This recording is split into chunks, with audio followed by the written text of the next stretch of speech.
बिस्मिल्लाहिर्रहमानिर्रहीम। अस्सलाम वालेकुम नाज़रीन, आप यूट्यूब चैनल देख रहे हैं। मैं इमरान खान हूँ। एक बड़ा अफसोसनाक वाक़या पेश आया इस्लामाबाद में। ऐसा लगता है कि पाकिस्तान पे कोई आसेब का साया, या हम लोग चाहते ही नहीं है कि गरीब आदमी यहाँ पे जिए।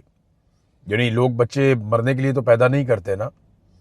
यहाँ पे नौकरियाँ नहीं मिलती, बच्चे खुदकुशियाँ करते हैं, तालीम ठीक नहीं मिलती, सहूलतें नहीं मिलती, अस्पतालों की नर्सरी में जल के मर जाते हैं, गटरों के ढक्कन नहीं होते वहाँ गिर के मर जाते हैं, और जो कोई एहतजाज करने के लिए निकले उसे गोली से मार दिया जाता है। आम आदमी को कीड़ा मकोड़ा बना के रख दिया इन्होंने। हम तो मिसाल के तौर पे कहते थे, लेकिन इन्होंने पाकिस्तानियों के साथ ये किया है। अभी पिम्स अस्पताल का एक वाक़या है, और ये इंतज़ामिया की बहुत बड़ी गफलत है। सुबह 6 बजे के बाद पिम्स अस्पताल की जो नर्सरी है वहाँ पे बच्चे रखे हुए थे, जो नौमौलूद बच्चे होते हैं, छोटे न्यू बॉर्न बच्चे, वो वहाँ पे थे। 15 बच्चे मौजूद थे, और वहाँ पे आग भड़क उठी। कोई शॉर्ट सर्किट हुआ है, धमाका हुआ, उसके बाद वहाँ पे आग लग गई।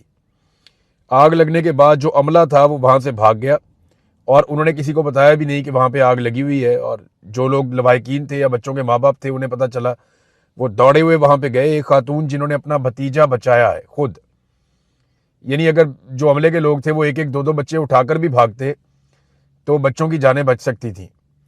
तो वो खातून बाद में आई, उसने अपना एक भतीजा उठाया और वो वहाँ से भाग गई। तो कम से कम उस खातून ने अपने घर का एक बच्चा बचा लिया, तो बाकी लोग भी ये कर सकते थे।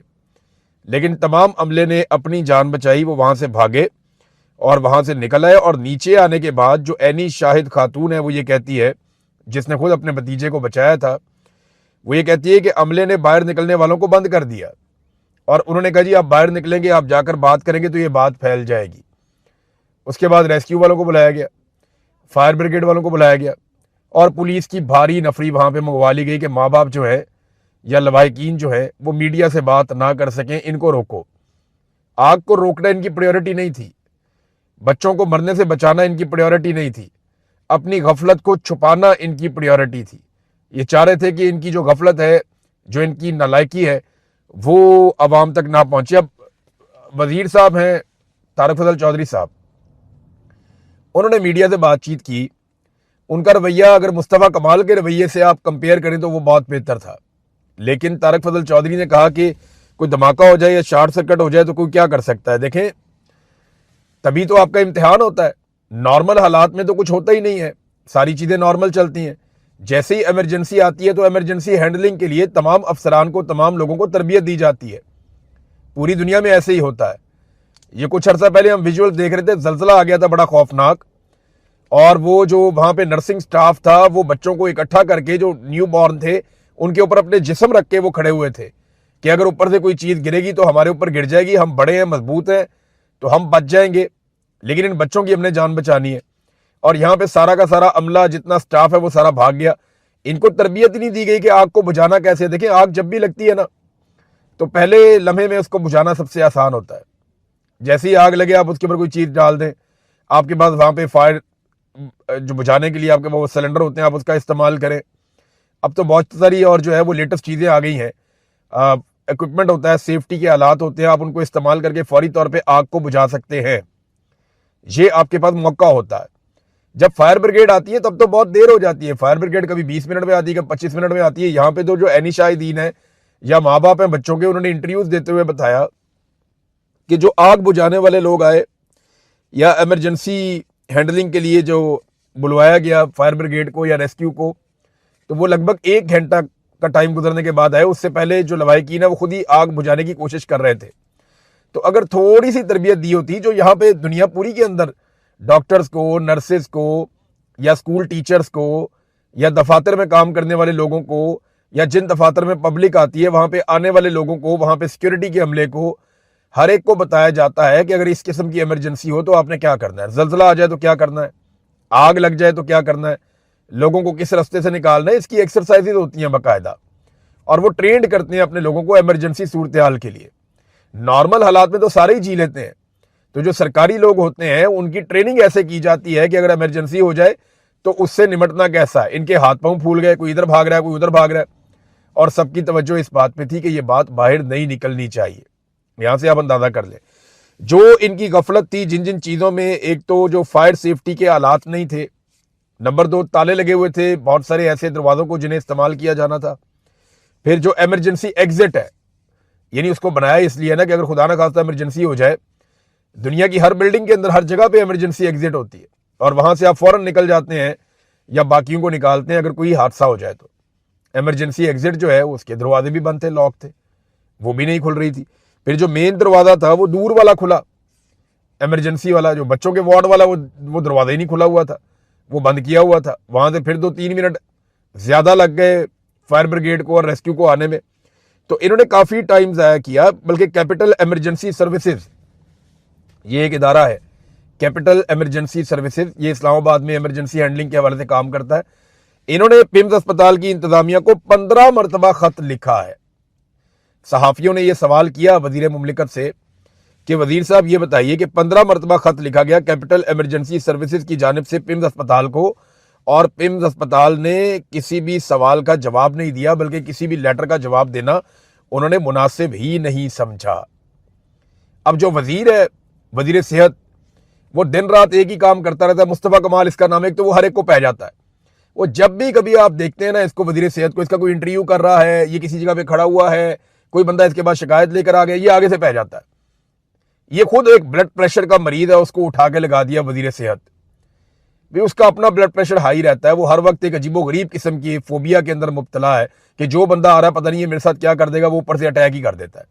उसको किसी ने समझाया कि अटैक कर दो बस सीधा सीधा, वो अटैकिंग मोड के अंदर ही रहता है। ये वजीर इन्होंने लगाया हुआ है सेहत का। आजकल उसने गेम उठाई हुई है, नए सूबे बनाओ ताकि जितने कम काम करने के लिए होंगे लोगों के पास, उतना बेहतर काम करेंगे। इसके अंडर में 2 बड़े अस्पताल आते हैं, वजीर सेहत है ये। इस्लामाबाद के 2 ही अस्पताल है ना, बाकी हर सूबे के तो अपने वजीर सेहत हैं।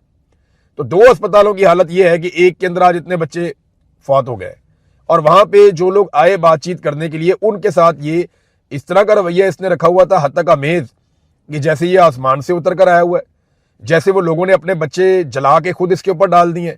ये वजीर का एटीट्यूड था। कुछ अर्सा पहले इसकी एक और वीडियो आई थी जहां पे खातून को कह रहा था कि तुम्हारे बाप मर जाते अगर उनको इमरजेंसी में नाम लेकर आते यहाँ पे आईसीयू के अंदर। तुम्हें पता है कि आईसीयू का एक दिन का खर्चा कितना है?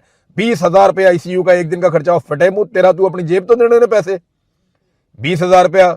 यहां दुनिया के अंदर आईसीयू का एक एक दिन का खर्चा जो है वो 5-5 लाख रुपया भी है, और उनकी सरकार उठाती है क्योंकि लोग टैक्स देते हैं। और तुम मुलाजिम हो हमारे, हमें जवाब दो। बेशर्म आदमी, तुम ये कैसे कह सकते हो कि 20,000 रुपया खर्चा आईसीयू का एक दिन का है? तू अपनी जेब से दे रहा पैसे या अपनी जायदाद बेच के दे रहा पैसे? और भाई पैसे हमने टैक्स दिया हुआ है, पाकिस्तानियों ने। हम अपनी जेब से टैक्स देते हैं, अपने खून पसीने की कमाई में से पैसा निकालते हैं। तू उसमें से 20,000 रुपया गरीब आदमी के ऊपर खर्च करके उस औरत पे चिल्ला रहा है कि तुम्हारा बाप मर जाता अगर हम उसको आईसीयू के अंदर ना लेकर आते, मर जाता तुम्हारा बाप। बात सुनो मेरी, हो बदमाश है भाई तू। ऐसे लाके इन्होंने मिलिट्री एस्टेब्लिशमेंट ने हर वो तोहफा जो तकलीफ देता है पाकिस्तानियों को लाकर पाकिस्तान के ऊपर मुसल्लत कर दिया। ऐसी बेशर्मी और ढिठाई है। मर जाते तुम्हारे बाप अगर हम उनको आईसीयू में 20,000 रुपया खर्चा आईसीयू का। ऐसे कह रहा है जैसे एहसान कर दिया इसने कौम के ऊपर, को बादशाह सलामत है, अपनी जेब से पैसा दे रहा है। और भाई पाकिस्तानी हजारों अरब का टैक्स देते हैं हर साल, उसी में से तुम लोगों के सारे चमचे खर्चे तुम लोग कमीशने खाते हो, उसी में से तुम लोग जायदादें बनाते हो, उसी में से तुम लोग अपने और अपने खानदानों के लिए जजीरे खरीदते हो, उसी में से तुम लोग अपने बाहर टिकाने बनाते हो, उसी में से तुम लोग अपनी अय्याशी की जिंदगी गुजारते हो। तुम्हें बड़ी बड़ी गाड़ियां और जहाज तक मिलते हैं इन्हीं गरीबों के पैसे में से। इनमें से 20,000 रुपए इन पे खर्च करके तू एहसान जतला रहा है उनके ऊपर। ये ऐसे बेशर्म और ढीठ आदमी है। ये इसको ब्लड प्रेशर का मरीज है, इसको अस्पताल में दाखिल करवाना था, इसको पकड़ के वजीर सेहत बना दिया। अंदाजा करें आप, लोग एहतजाज कर रहे हैं, वो इनको अपनी सियासत नहीं भूल रही। लोगों ने वहां पे टिका गया, एहतजाज किया, इनके मुंह के ऊपर कहा गया आपने हेल्थ का और तालीम का बेड़ा गर्क करके रख दिया पाकिस्तान के अंदर। 47 का मैंडेट लेकर ये लोग आए हुए हैं। ये भी लोगों ने इनको कहा कि तुम लोग आए ही ना जायज तरीके से हो, तो तुम लोग कैसे हमारा भला सोच सकते हो, या तुम लोग कैसे जायज काम कर सकते हो या ठीक काम कर सकते हो। अभी इमरान खान को भी इसी अस्पताल में ये लाने पर बजिद थे।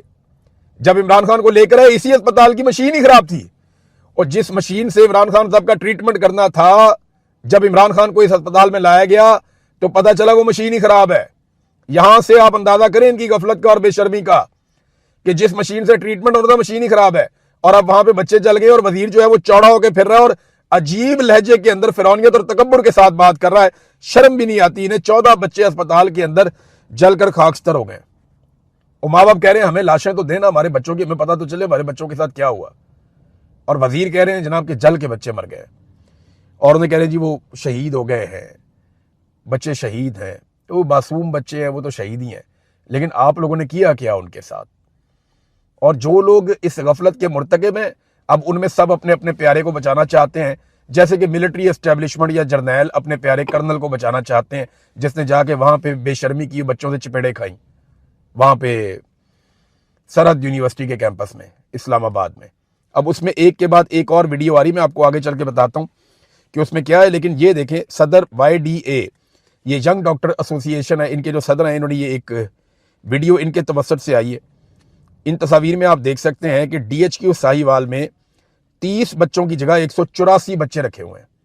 अब जब आप इतना लोड लेकर आएंगे तो हादसात ही होंगे ना, और क्या होगा।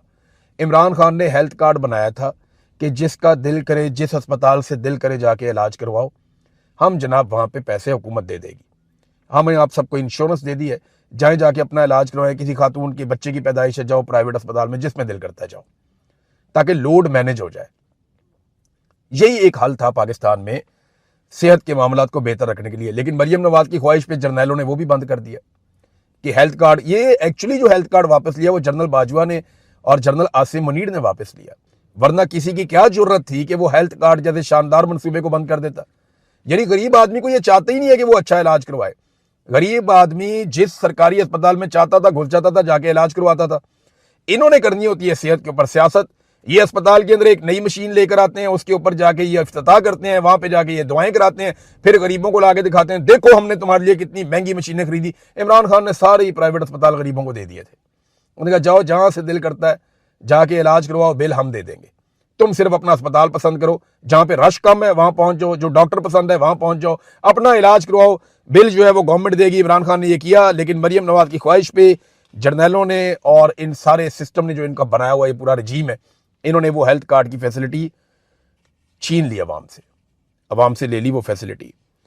बहरहाल रेस्क्यू और फायर ब्रिगेड भी ताखीर से आई और किसी किस्म की कोई तरबियत हमें दिखाई नहीं दी जो दी गई हो सरकारी अमले को कि अगर इमरजेंसी हो जाए तो आपने हैंडल कैसे करनी है। अब आ जाए नाजरीन सरहद यूनिवर्सिटी वाले इंसिडेंट की तरफ। इसमें मिलिट्री इंटेलिजेंस इन्वॉल्व हो गई है और मेरी इंफॉर्मेशन के मुताबिक मेरे एक सोर्स ने मुझे बताया कि मिलिट्री इंटेलिजेंस का जो DG है वो डायरेक्टली अब इस सारे अमल के अंदर इन्वॉल्व हो गया और मिशन ये है कि किसी भी तरह इस मामले को निशाने इबरत बनाया जाएगा। यानी जितने तलबा और जो टीचर्स इसके अंदर शामिल हैं उन सबको दीवार के साथ लगाया जाएगा, उन्हें इबरत का निशान बनाया जाएगा ताकि आइंदा कभी भी तलबा ऐसी कोई हरकत करने की जरूरत ना कर सकें। रीज़न पता क्या है? ये जेनजी से सबसे ज़्यादा डरते हैं, ये नौजवानों से बहुत ज़्यादा डरते हैं। उन्हें इस बात का आइडिया है कि जिस वक्त नौजवान इकट्ठे होकर खड़े हो गए फिर हमारे हाथ से गेम निकल जाएगी। ये कर्नल वाले वाक़े में आपने देख लिया, चपेटे पड़ गई, कर्नल साहब को पिस्तौल उनके हाथ में था, बच्चे डर ही नहीं रहे थे। तो अगर ये नौजवान खड़े हो गए तो मुसीबत बन जाएगी। लिहाजा इसी वाक़े को दबा के मामला शुरू होने से पहले ही ख़त्म कर दिया जाए, ये उनकी कोशिश है। लेकिन एक चिंगारी जो है वो आग में बदल जाती है, ये बात भी इन्हें याद रखनी चाहिए।